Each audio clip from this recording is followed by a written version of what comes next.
Hey cousins, welcome back to the crib. My name is Moni. If you are new here, please be sure to smash that like button. Y'all already know the goal is always 100 plus likes or more on a video. Also, subscribe to the channel if you haven't already to join the family and become a cousin, and join our Discord because we're not on the channel or the community tab. We are in the Discord having all types of conversations, chilling, just having a good time. So let's get into this video and let's talk about how this East Coast bias has affected the Kendrick Lamar versus Drake beef. Now, we all know the beef is over. It's done. We're not getting any more from the beef. It's done.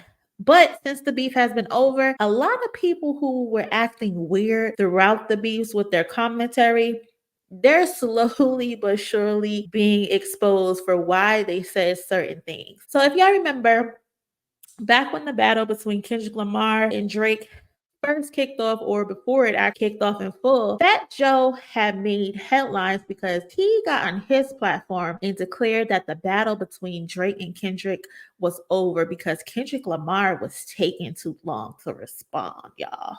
I don't think Kendrick's cooking up. It don't take him 3-4 weeks to I think that's over. It don't take 3 or 4 weeks. Then the Tupac family want to sue Drake. I thought it was creative, using the AI Tupac and then pushing the envelope, and then pushing the envelope,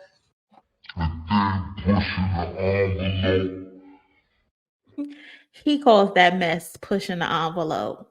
But yeah, y'all, he said Kendrick Lamar took too long. The battle is over.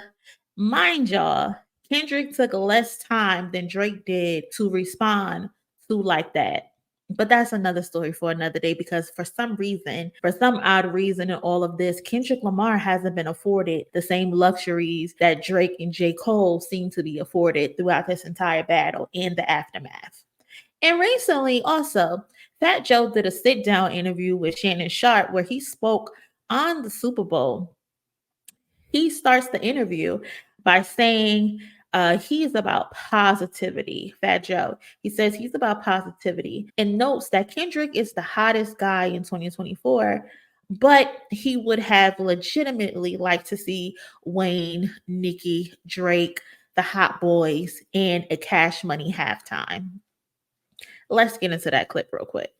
It's a lot of politics that involved, just like you from LA, right? You live in LA. Yeah. Every 1 second is Kendrick Lamar on that radio. Yeah. The people who make decisions of the NFL live in LA. Mm-hmm. And they listening to that radio, and every 1 second is Kendrick Lamar. So they thinking that's all over America ringing off like that. And so they picked him. He's the biggest guy for 2024. I love it either way. So listening to that, I don't know about y'all, but it seems a little shady. So the only reason Kendrick got picked was because the people who pick the Super Bowl live in LA. And every time they hear the song in LA, they think it's ringing off everywhere all over the world. I mean, is it not? Was it not Like Us the song of the summer, aside from a bar song by Shabuzi?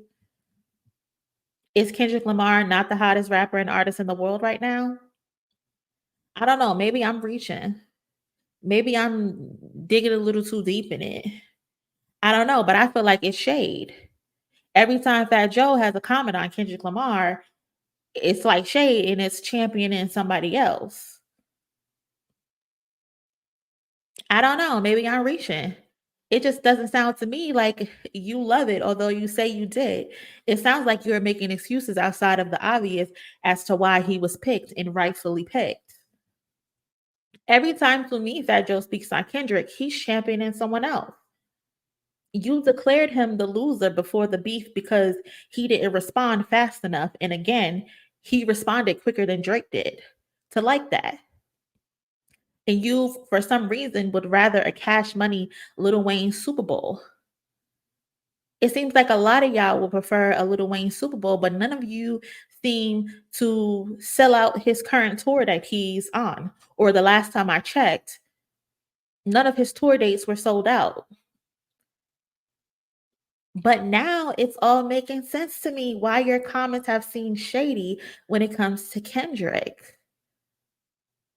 It makes sense to me now. You're an Ovi hoe. And here we have Fat Joe modeling the latest OVO X NBA collection.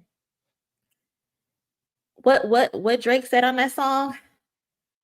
I just made the connection. Listen, you can't pretend for too long. The truth usually comes out and the stances people make start to make sense eventually. The way the East Coast artists and the media, aside from like Jadakiss, Jay-Z, Nas, have acted towards Kendrick in all of this is it's very clear. A lot of y'all are still upset about the East Coast versus West Coast beef decades later. So much so that y'all are adopting the Canadian and repping him and propping him up like some type of victim in this. And Kendrick Lamar is the little big but black and bully from Compton. I don't know, y'all. Maybe I'm reaching, but it's all starting to make sense why people were saying the things that they were saying. There's some type of connection towards Drake, and as to why they're making excuses of why he got his ass whooped. But cousins, let me know if I'm tripping. Let me know your thoughts down in the comment section below. Smash that like button. Again, y'all know the goal is always 100 plus likes per video. So let's get us to that. And if you haven't joined the Discord, the link will be in the description or the comment section that's pinned. And I'll catch y'all in my next video. Later.